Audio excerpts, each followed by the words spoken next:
Over 2,000 years ago, two disillusioned disciples walked along a dusty road to Emmaus.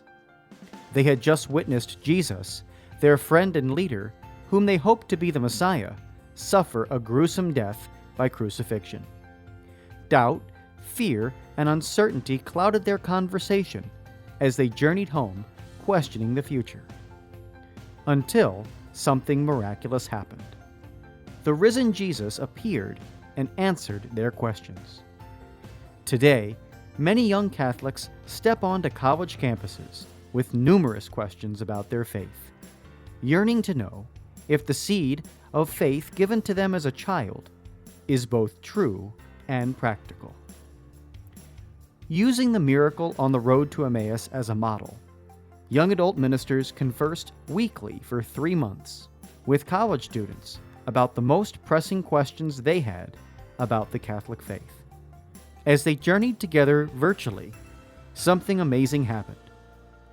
Doubts disappeared, fears faded, and Jesus revealed that He is still alive.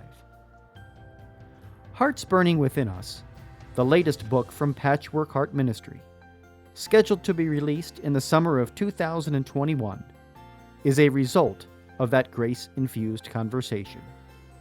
To pre-order your copy and help spread the word about the book, visit patchworkheart.org.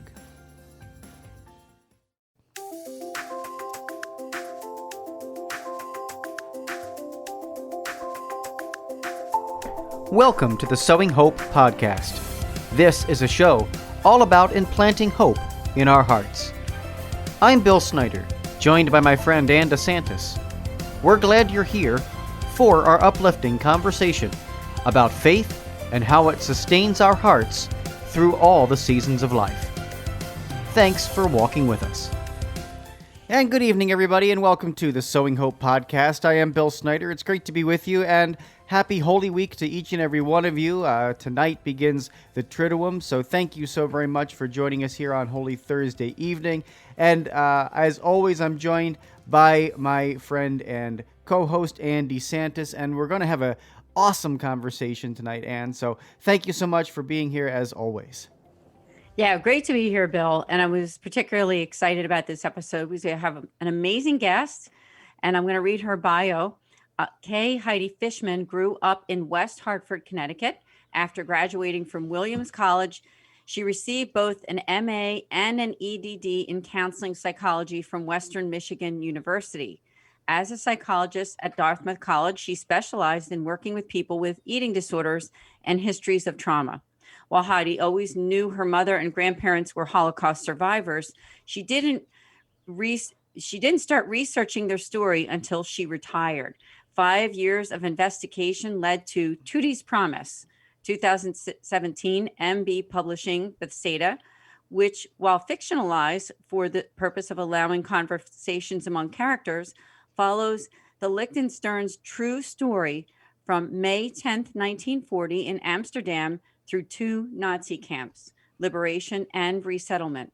The book contains a significant number of original documents.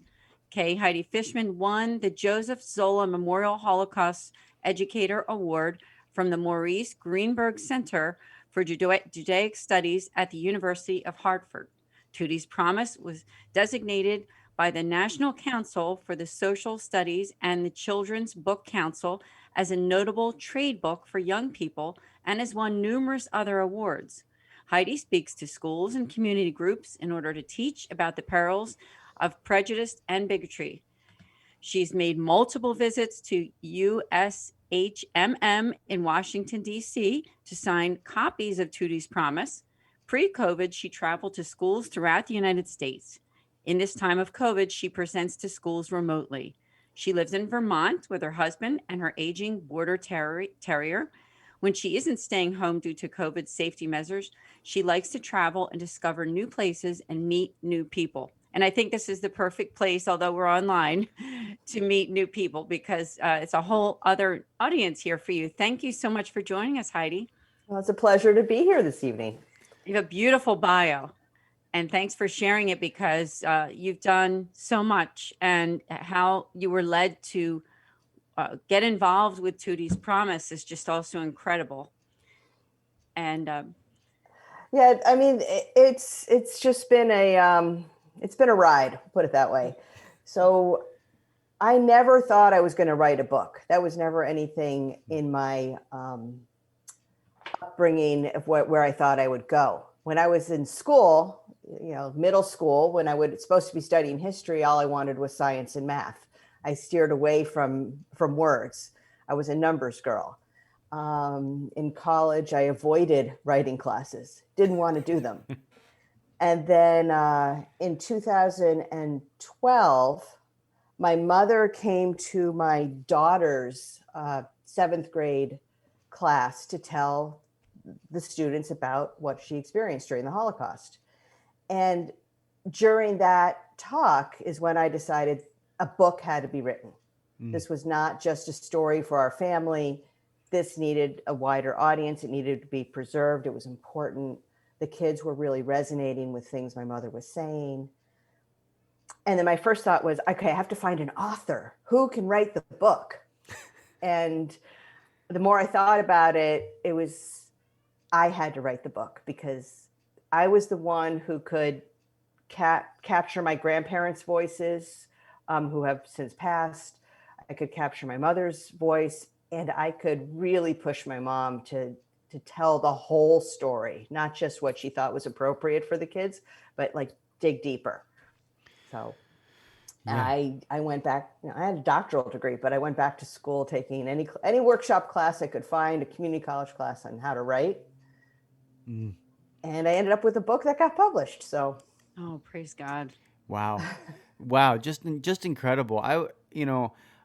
Thank you so much for doing that because, the Holocaust, I think, while it is an incredibly difficult topic to talk about, it is something that is so very important for us today to understand as it kind of even mentioned in your bio, talking about bigotry and overcoming that and not,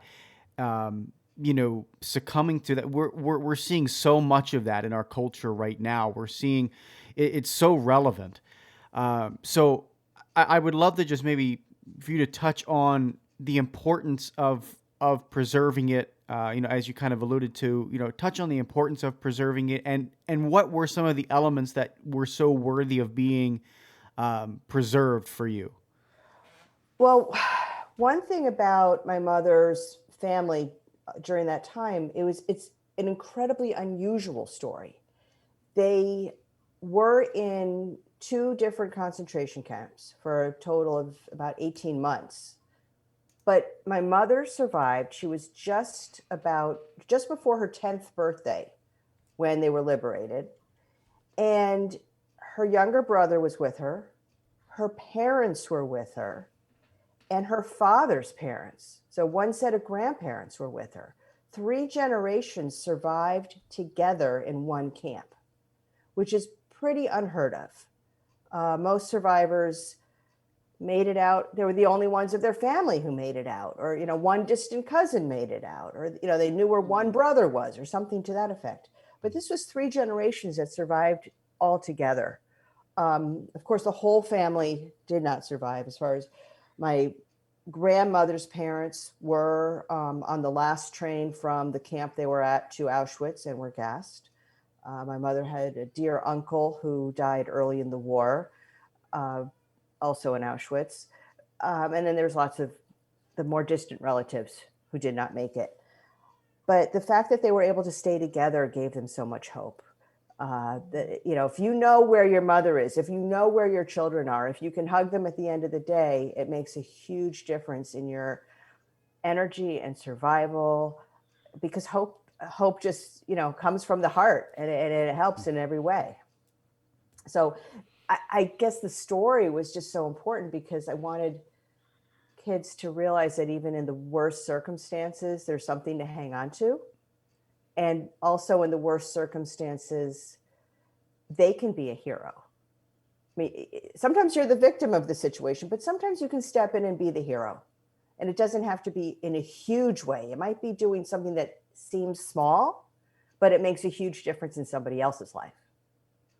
So those are some of the messages that they're in there, and I just had to put them on paper.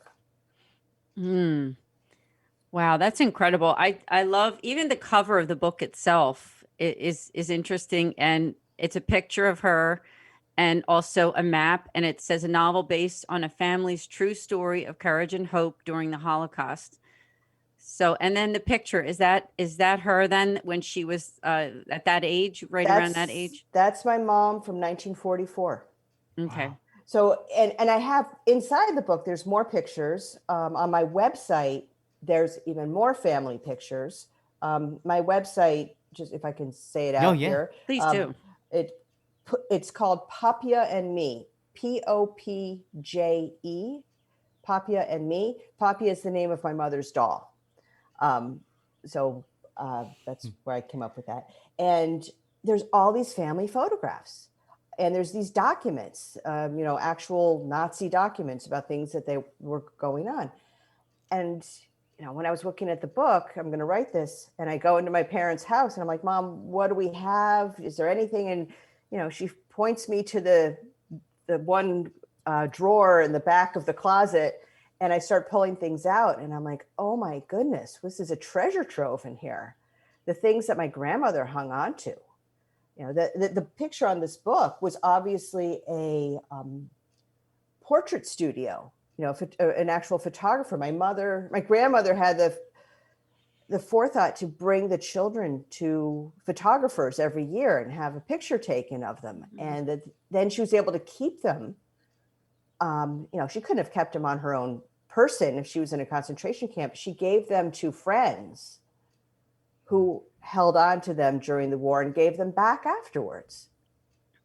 Wow. So we have a lot of this preserved because of the righteous Gentiles, the people who helped by another way, by keeping their things and giving them back at the end of the war. So I have to mention, if I could, because the beginning of the podcast would be great for people to know your website right now, in case they say, you know what, I know enough, I want to get that book. And you go to heidifishman.com.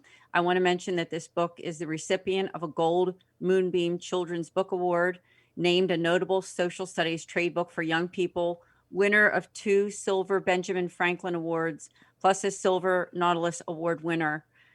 So there's so much there. And what was the process like for you? Because obviously when you made this decision to write the book, and you like you said, you even became educated on writing. So how long did the process take, and what was it like for you on a personal level? Well, it was 5 years from the time I said I want to write a book till it was published. And I have to admit, when I started, I had no idea what I was doing. I was like, I'm just going to take all Mom's stories that she tells and I'll string them together and it'll be a book. And I started that and I said, this is a terrible book. This is not going to work this way. And I just kept my eye open for any writing workshop, there was some community college classes I took, and I just kept working it.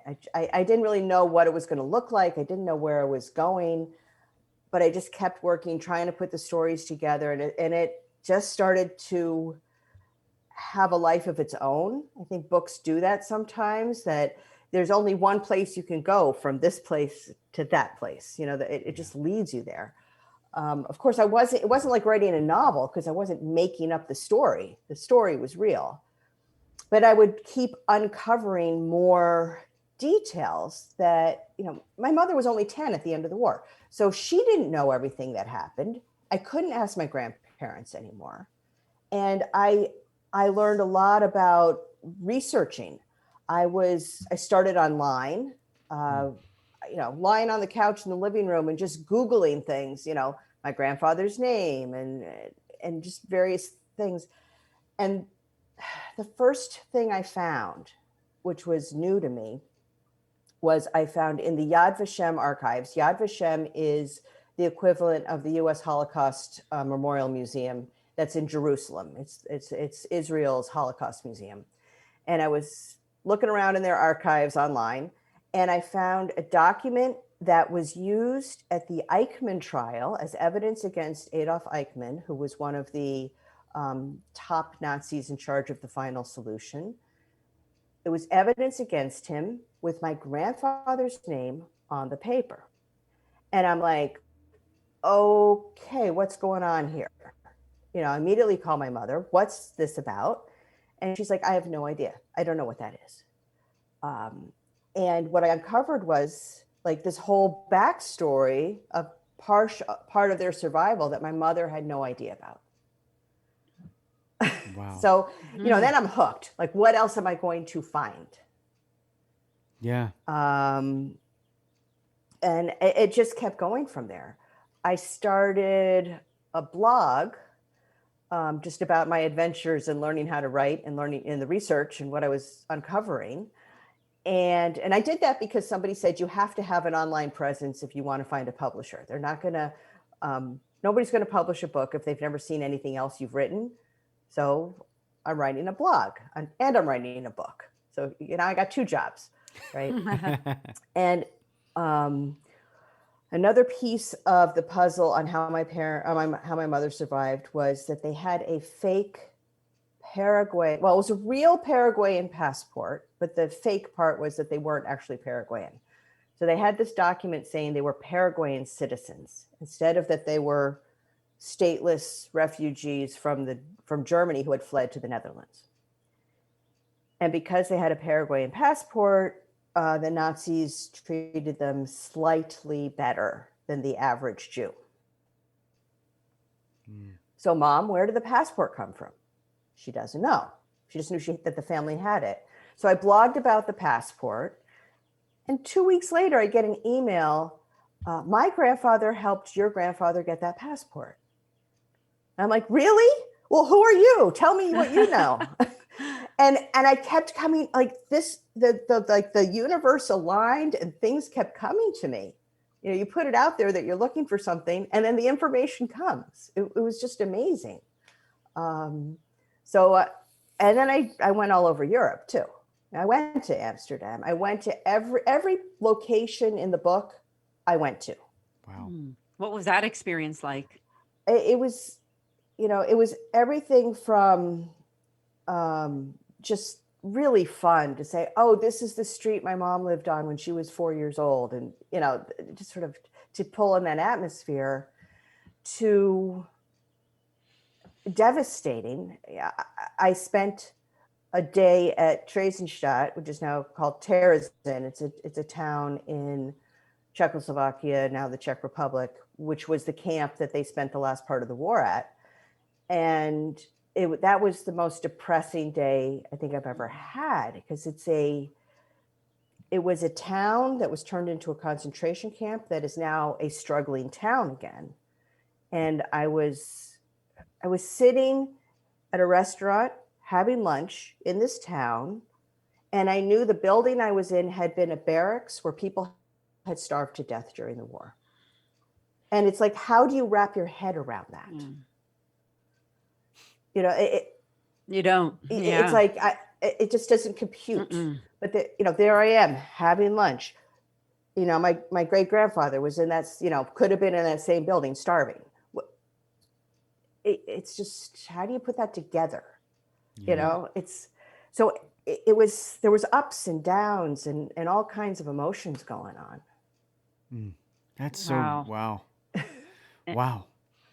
I could see you both are like speechless. You don't know what to say. We're speechless. Yeah. We're speechless because I'm imagining it, and I give you a lot of credit. And boy, how God enlightened you to even do this project, because it needed to be done, and you were the right person. I don't think really, maybe my brother could have done it, but basically it had to be somebody close to my mom and somebody who knew my grandparents. The decisions that my grandparents made along the way, there's all kinds of decisions they had to make. And having known, my grandmother died when I had just graduated from college, and my grandfather, about 5 years after that. So I knew them well. I had grown up knowing their personalities. And so I could, as a psychologist too, sort of try to channel them, so to speak. What would my grandfather say here? What would my grandmother do there? And I felt like I really captured them for real in the book. And that's actually something my mother said when I finally finished the manuscript and she read it for the first time. She said, "You brought them back." I love the graphic that you sent me. If I could just read this, because there's a picture of the wedding, and then it says, "A promise kept is like the twinkling stars in the night sky, a constant reminder of something important that makes you who you are. Can 9-year-old Tutti keep a promise and a secret? Her family's life may depend on it." Talk more about that, because first of all, that's a beautiful picture. And I don't want to give the story away for those who are going to purchase the book and buy it and read it. But can you talk a little bit about that promise? I can. So before I get to the promise, let me just tell you a little bit about the picture, because Okay. you're alluding to it. So this is my grandparents' wedding picture. And my grandparents are sitting there in the middle, completely happy, and my grandfather's handsome. Everybody called him, he could have been a movie star. My grandmother's just glowing. And then the families all around them, their parents, their siblings, there's aunts, uncles, cousins. You can tell they're in a kind of posh place of some sort. I don't know where exactly it was, but it looks like, 1932. It's a European hotel setting, and everybody's just extremely happy. That's before all the problems started, 1932. So the promise. Okay, so I'm going to go back to that document I found about the Eichmann trial, because this is where it fits together. My grandfather was a metals commodities dealer. So he bought and sold metal internationally. And during the war, obviously the Nazis needed metal. If you're going to fight a war, you need to build your submarines and your airplanes and your bullets, and you need metal for that. So my grandfather, basically they let him keep working because he could make arrangements for metal. And then in 1943, the final solution was becoming, into reality. And there's an argument between Adolf Eichmann, who wants all the Jews out of the Netherlands and Western Europe and everywhere, and then he's shuttling them to the death camps. And then there's another top Nazi named Albert Speer, and Speer was in charge of armaments and munitions and needed metal. They're sending documents back and forth to each other, fighting over what to do with what they called metal Jews. And it was different documents. Some have 3 names, some have 7 names, some have 12 names. They all have my grandfather's name as the first name on the list. He was the metal Jew. And it was, what do we do with these guys? Speer saying, keep them in the Netherlands, they're helping us. And help, I'm going to put in quotes, I'll explain that a little bit later. Eichmann saying, no, get rid of them. They have to go east. They have to go to the camps. And so what happened was my grandfather ended up in Westerbork, which was the transit camp in Eastern Holland, where basically all the Dutch Jews were sent before they were sent to Poland. Well, what used to be Poland. It wasn't Poland anymore at that point. And my grandfather worked with some friends, and they were trying to turn Westerbork into a work camp. So if the Nazis thought you were useful, you didn't get killed right away. If you were useful, they kept you alive. And so they turned the camp into a scrap metal sorting facility. So an airplane is shot down, it's brought to the camp. We put the aluminum here, the steel there, the cables in another pile. We sort it all out so that the Nazis can use it. However, my grandfather's friend was in cahoots with the resistance, and the sorted metal was then basically, it was taken. The resistance would mix the pile back up again, and then send it back to the camp to be resorted. So that Jews were being busy, but they weren't accomplishing a whole lot. And there was also metal that was sabotaged by, if you throw the copper in with the aluminum, it's not going to work the way aluminum is supposed to work. They were putting the wrong things in the wrong buckets on purpose too, so that the airplanes would fail and things to that effect. Okay, so I know this is a long backstory to get to my mother's it's okay. promise, It's all right. It's fascinating. but otherwise it doesn't make sense. So because my grandfather was doing this, trying to keep people in the Netherlands, and it worked. There were 1,200 Jews working at the camp, not being sent east, which is amazing. Yeah. He was being sent to Amsterdam, to The Hague, to Rotterdam, to find the metal, to talk to the metal dealers, to talk to the scrap metal folks, and to make the arrangements to have the metal brought to the camp. So he's a prisoner in the camp. My mother's at the camp. My uncle's at the camp. My grandmother's at the camp. And my grandfather's going back and forth into town. But he always comes back because, of course, his family are held hostage. And on one of these trips into town and coming back, he bought a doll. He bought a brand new doll, and he gave it to my mother as her 9th birthday present when she was in the camp. But it didn't come without strings attached. He says, "This is yours, happy birthday. I have put our last bit of money inside it. That money we'll need one day. We'll need it to buy extra food, to bribe someone to stay alive. I don't know what, but it's the only place I can hide it. You are in charge of the doll and the money. Don't let anybody take it away from you." My mother still has that doll. Okay, so that's the promise. And there's another. I want to cry. Oh my God. There's another promise at the end of the book, which I will not reveal because that's the very end of the book. But this promise is in the middle of the book. But that was sort of the main promise that my mother, as a 9-year-old, in a life and death situation, is put in charge of the family's only valuables.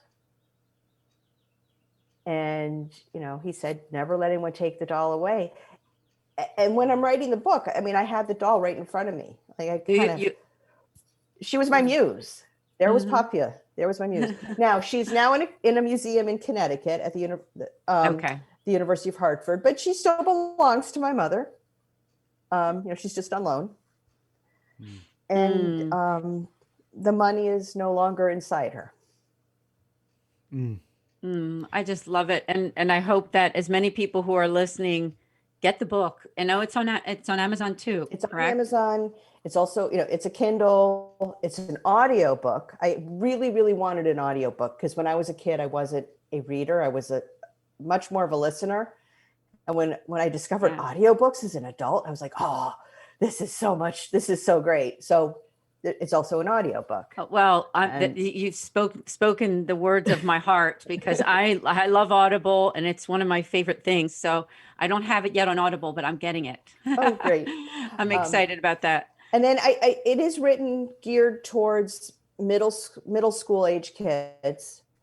And on my website, I have discussion questions to go with it so that whether it's a teacher or a homeschooling, either way, you can have that family discussion. You can read a few chapters together and then look at the questions that I raised and have that discussion. What's going on in that chapter? Why did so-and-so do this? Why did so-and-so do that? Yeah, thank you so much for sharing your story. And I can't help but think you said your mother's still alive and God bless her too. I mean, and you were raised by someone who was so deeply affected by that in your own childhood, right? So I wondered if there's anything that you wanted to share with us also about your life, because obviously where you came from made an effect also on your own early life and even to this day. My mother, she, yes, she had some trauma because of this. obviously.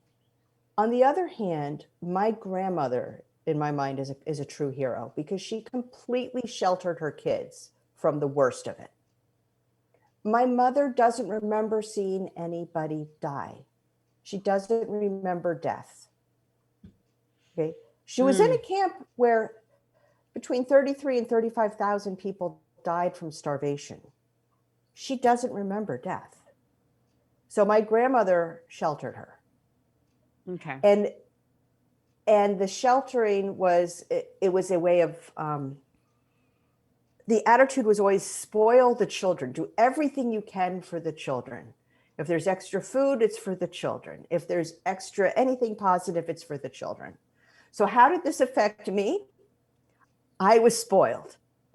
You know, my mother did everything she could to spoil my brothers and I. You know, the best gifts, you know, anything we wanted, we got. So, you know, I could have completely become a brat. I don't think I'm a complete brat, but the potential was definitely there. You know, anything they want, they get. So, you know, they really just try to make the best life. My mother, all she wanted was to be an American housewife, happy-go-lucky, suburban, you know, when she got to the United States in the 1950s, just sort of what that iconic image was. You know, whatever Doris Day was portraying in the movies that year, that's what she wanted. And she tried to just sort of pass that on to us. So, yeah. You know, the other children of survivors talk about hearing about the trauma all the time, but that was not our experience. It wasn't, my mother didn't talk about what happened. My grandparents didn't talk about what happened. They would answer questions if we asked. You know, if the question came up, what happened, you know, how did you handle this? What happened with that? They would answer. And then the conversation would move on. You know, and they answered in a way that made it sound like, oh, it's not that interesting. So why are you asking any questions anyway? You know, just enough to quell my curiosity and then move on. So yeah, it sounds like that your grandparents didn't want that trauma to affect any of the future generations in any way at all. That's what it sounds like to me. Yep. And it makes sense that your mother wanted to give you the best because she had experienced, and even though, like you said, she didn't really, your grandmother tried to protect her. So maybe she didn't have as much trauma as she could have had, right? Right. It could have been worse, but at the same time, she was given the doll and said, listen, this is our life savings. Hold on to this doll. And so, you know, your mother was instilled in her, if you think about it, the idea of being that perfect caretaker. To me, it sounds like your mother was instilled in that so much. She, in the United States, wanted to be that perfect housewife, that perfect mother, right? Because she saw the other side of that, even though she might not have like wanted to talk about it all too often. She wanted to go in a different way with her own kids and just kind of say, you know what, that was a bad time of my life, but the rest of my life is going to be much better. Exactly. Is that what it is? I mean, yeah, we're moving forward. We're, you know, we don't dwell in the past. We move forward, which is why I think when I was in school, we had to study history. I was like, why are we bothering with studying history? Is it really important? You know, my mom doesn't even want to talk about history. Why should I study history? So it was all about sort of a forward momentum, how to take care of the next generation. Sure. Now, I don't know how old your mother is, and you don't need to talk, you know, disclose that, but has your mother been able to really be able to read and appreciate the book, or is she to a point now with getting older that it's... Oh, she totally appreciates the book. Oh, yes. Does she? Oh, good. You know, and actually we still speak at schools together. Oh my gosh, your mother. You know, she's in her mid 80s and she goes to school. Well, before the pandemic, you know, she would go to schools and tell the story, and the kids would always be, you know, amazed. They're meeting a survivor. You know, how many students now get to meet a survivor? Oh, your mom is incredible. And now it's getting, you know, it's definitely gotten harder for her. In the last year, I'd say before the pandemic, we would do some of the appearances together. And it'd be more like I was telling the story, and then I'd say, okay, Mom, tell the story now about the doll. Tell the story about your birthday. Tell the story, about the attic, whatever. We'd pick different spots that she would tell and different ones that I would tell. And then this whole thing now with the pandemic, she doesn't do Zoom very well. Okay. That's the technology. She's amazing. The technology is definitely hard. But we have done a couple of joint Zoom appearances at schools when I knew I was not positive and I could go visit her and spend some time in my parents' house. Yeah, for sure. Amazing. If you don't mind, I'd love to turn the conversation over. I know you and I had talked on the phone. As you know, this podcast is Sowing Hope. We are a Catholic podcast. However, our audience really is all over the place, right, Bill? I mean, we Yes. have so many different people who listen to this podcast. And you had mentioned the fact that you yourself are Jewish and that you found out in your doing the research, right? Something about the Jewish religion itself and the history there, and how some of those relatives or people that were associated were actually pretty involved in religion, whether they were rabbis, I'm not sure, but I would love to hear. Okay, so I was not was not brought up in a religious household. We were what you call high holiday Jews, sort of like the Catholics who go to mass on Christmas and Easter. We went Yom Kippur and Rosh Hashanah, and that was it. I was actually I only went to Sunday school till 4th grade, and then my dad was like, "We're just going skiing," So I kind of got pulled out of Sunday school because I went skiing instead. And it was never really, religion was not part of my mother's life growing up either. She knew she was Jewish, but it wasn't like they did Shabbat dinners or those kind of things in the house. So I'm doing research and I'm looking into, my grandparents, and I find out that my grandfather's mother, okay, so I don't know how to put that in maternal and paternal, but my grandfather's mother is the daughter of a rabbi. Okay. It turns out he's the head rabbi of this town in Poland. Okay. So who's his father? He's the head rabbi of another town in Poland. Who's his father? Another head rabbi of whatever town.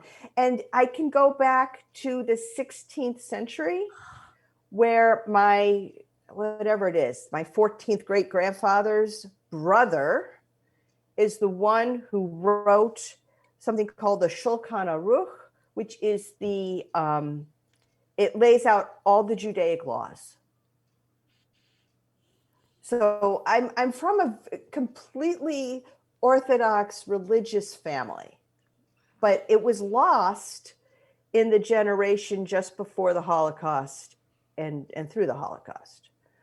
And now, just to finish that circle, my son has discovered his Judaism. He is Hasidic. He's been living in Crown Heights. He goes to a yeshiva.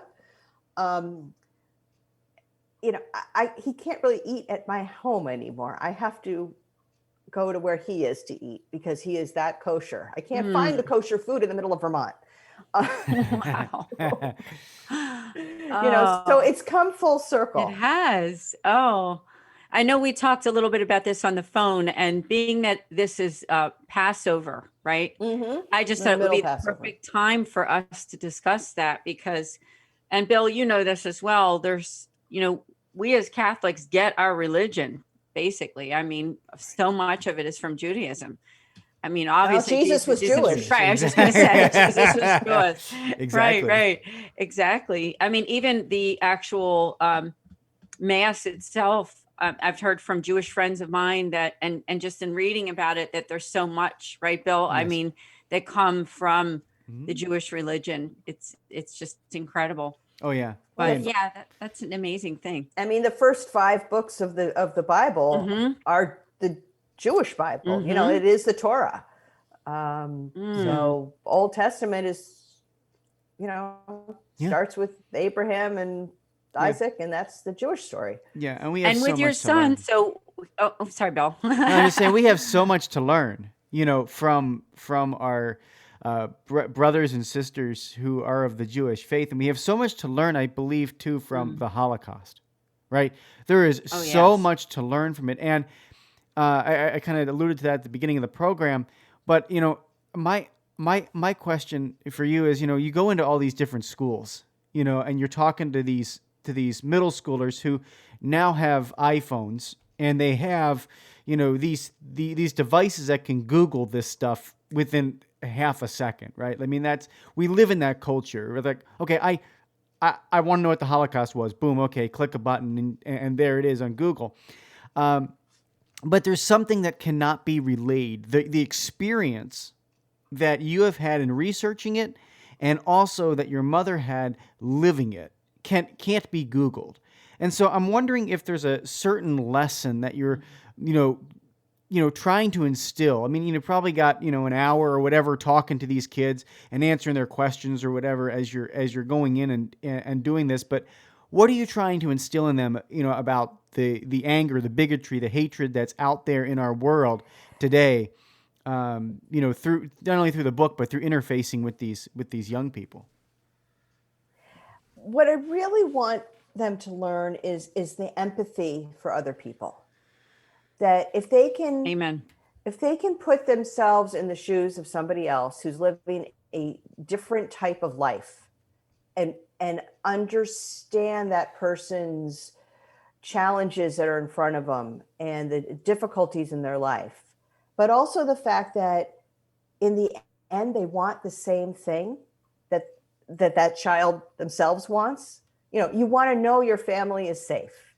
You love your mother. You want to know that your house is standing when you come to it. You want to know that there's going to be a good meal on the table. These are normal things that everybody expects and they want. And if you then see a child who's told, oh, you're in charge of our life, the only money we have that might save our life, and you're 9 years old. And in the book, when kids are reading it, they get that. They stop and they're like, oh, what if I was in charge of the only money my parents have? What could I do that? And there's different scenes in the book. This book does not have the horror in it. It doesn't have Auschwitz in it. We have the fear of Auschwitz, but we don't go to Auschwitz in this book. So it is very age appropriate for the middle school kids. It's not so over the top that they turn off and they're like, I can't deal with this. This is too much. Mm-hmm. They feel the empathy. What would it be like if I'm in this situation and my brother's missing? What do I do? How would I feel? Yeah. And then, oh, my brother's back. Oh, okay. It's just these small moments that I put in the book that happened, but they get it. And I was able to put those small moments in the book because those are the ones that my mother remembered, because as a child, those are the ones that were most important to her. So, thank you, Bill. That was a great question. I have to expand on this empathy because for me personally, on my own life mission, I think we can learn reading, writing, math. We can learn how to be good communicators. But in my opinion, the very top of that list, and that would even go for religion. And I say this to Bill all the time.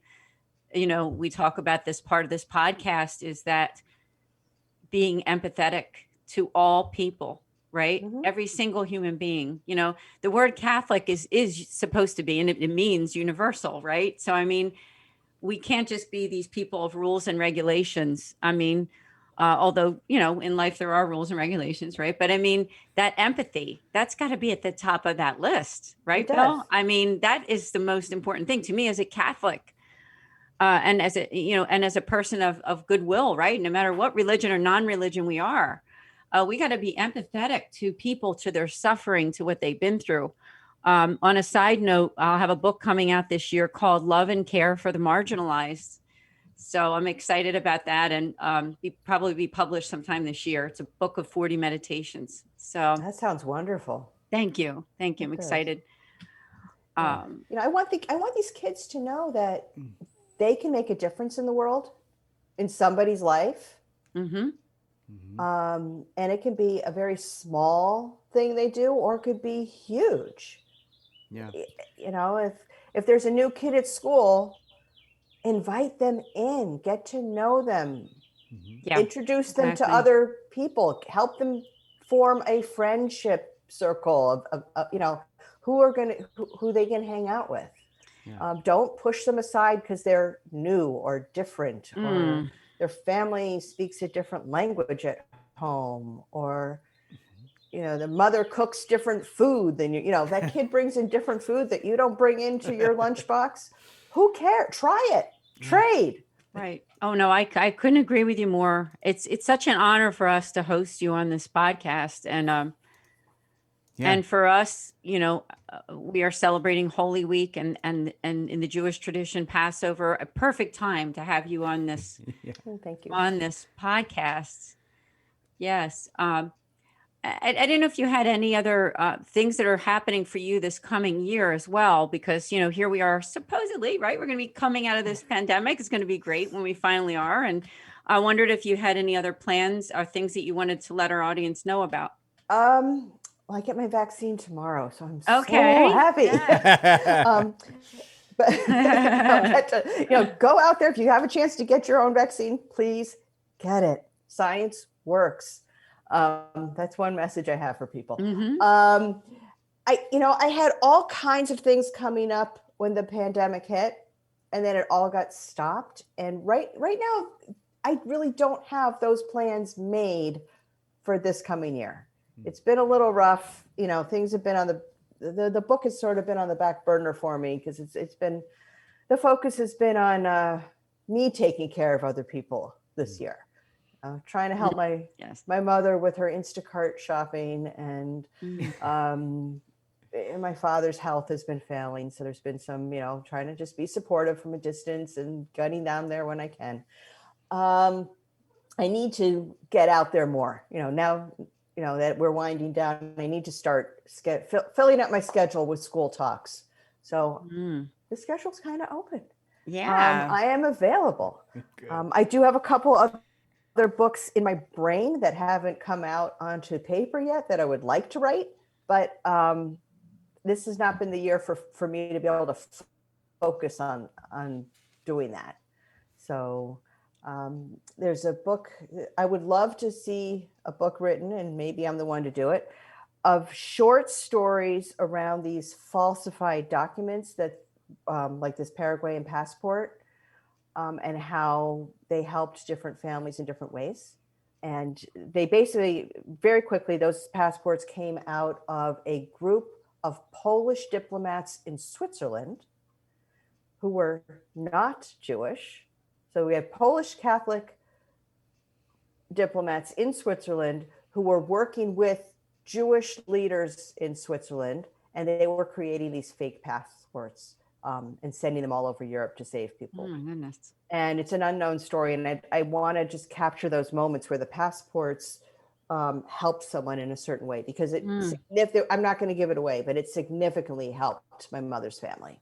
We'll have to keep an eye on your website then. And it's khheidifishman.com. I would love it if I could do that in the future. Yeah.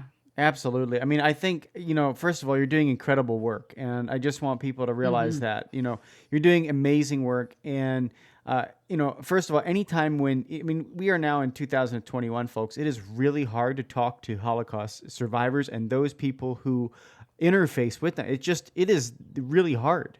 I know I've talked to several in my life, and we've had different opportunities. When I was in grade school, which was, you know, 20 years ago, 25 years ago, when I was in grade school, we had different opportunities to talk with them. But the reality is today, for young people today, to have opportunities to encounter Holocaust survivors and their memories, and to keep the memories alive like Heidi has done, you know, for this next generation, because it's so important. I think for young people to do those small little things that can make a difference. You know, one of the things you said that stuck with me is, you know, that children can make a difference in their lives. It doesn't have to be the biggest thing, But the amazing thing is, I just think about that doll that you're talking about, and that had to be one of the most significant moments of your mother's life to take care of that doll. I mean, clearly it's a centerpiece of the story for you, but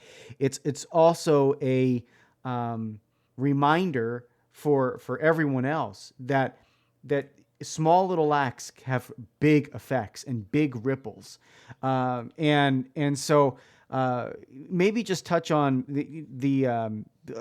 lastly as we wind down here, just the environment that we're living in, and instilling in young people and really all people how to interface with others, how to overcome the bigotry and hatred that we see out there today, because there's so much of it. We've seen this rise up during the pandemic in different ways, and I would just love to hear your perspective on how we as a society can overcome that. Well, part of it is to get out of our own little bubbles. A lot of social media is what people are relying on right now. And when you're on social media, you depend on the people that are most like you to give you what they're seeing in the world. And you see less of what people that are different than you might be seeing. So it's to get out of your bubble and talk to people who are different than you. Talk to people who come from a different perspective. Learn from them. You don't always have to agree with everything they say, but be willing to have that conversation where you learn something new. Say, oh, it never occurred to me to look at that way. That's interesting. I wonder how much of that I want to take in on my own, or versus how much of that I want to, no, that doesn't quite jive for me. And you can do that in a very polite way. I think we've lost that, the fine art of conversation and debate. People don't do that anymore. Yeah. They just like, oh, I don't agree, turn it off. And we have to stop doing that. Yeah. And then also realize that when I say somebody who's different, the different part of them is very small compared to the same part of them. So you're Catholic and I'm Jewish. Okay, so on Sunday or Friday or Saturday, whatever, we kind of maybe pray in a different way. Mm-hmm. But hey, what's the same? We're both interested in empathy and people getting along with each other and taking care of the marginalized other person who doesn't have an opportunity in life. We have so much more the same than we have different. Mm-hmm. And too often people see that little bit that's different, the 1% that's different, and they forget the 99% that's the same. Mm. Yeah. Well said. Thank you.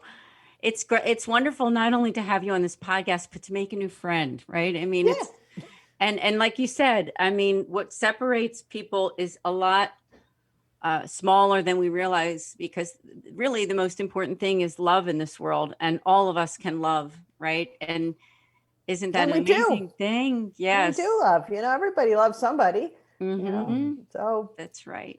Yeah, absolutely. Amen. Well, Heidi, thank you so very much.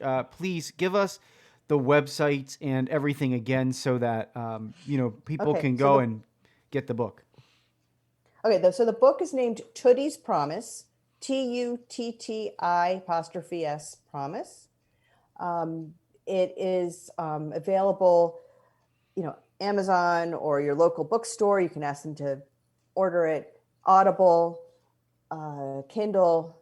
My website is Popja and Me, POPJE and me.com. Or if you go to HeidiFishman.com or Tutti'sPromise.com, it'll redirect you right to it. So if that's easier to remember. And right now I am giving away free ebooks to teachers. My publisher has agreed for 50 books to be given to teachers. If they just go onto my website, find the little link that says free book, and you can sign up for a free ebook. And I'm trying to get it more into the classrooms. There's some schools that are using it on a regular basis, but it'd be nice to hit a few more schools. And again, if you get the book and you read it, go to the website to get the add-ons. There's videos of my mom telling parts of the story. There's more pictures. There's more documents. There's questions. So there's a lot of information there. And my whole blog, the whole How Did I Write the Book blog is on there too. Wonderful. Can I just make a shout out to anyone who's listening? If you're an educator, whether you work in the public school system, private school, or the Catholic schools as well, please do contact Heidi. I mean, this is the perfect book for your school district. It really is. So I just can't say that enough, that anyone's listening who is an educator, you want to get your hands on it and you want to present this to your school district. Thank you. Thank you very much. Yes, well, folks, thank you for joining us on this Holy Thursday, on this Passover episode of Sowing Hope. We really do appreciate you tuning in and being a part of our show. But until next time, from all of us here at Patchwork Heart Ministry, keep sowing hope into broken hearts and beating to your Catholic heart.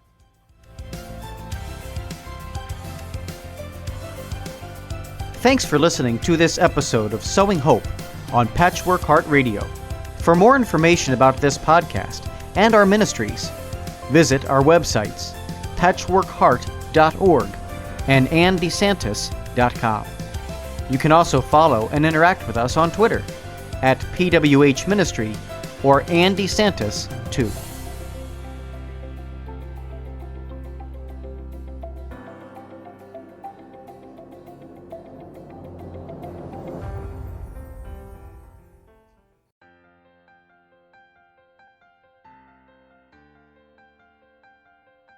Over 2,000 years ago, two disillusioned disciples walked along a dusty road to Emmaus. They had just witnessed Jesus, their friend and leader, whom they hoped to be the Messiah, suffer a gruesome death by crucifixion. Doubt, fear, and uncertainty clouded their conversation as they journeyed home, questioning the future. Until something miraculous happened. The risen Jesus appeared and answered their questions. Today, many young Catholics step onto college campuses with numerous questions about their faith, yearning to know if the seed of faith given to them as a child is both true and practical.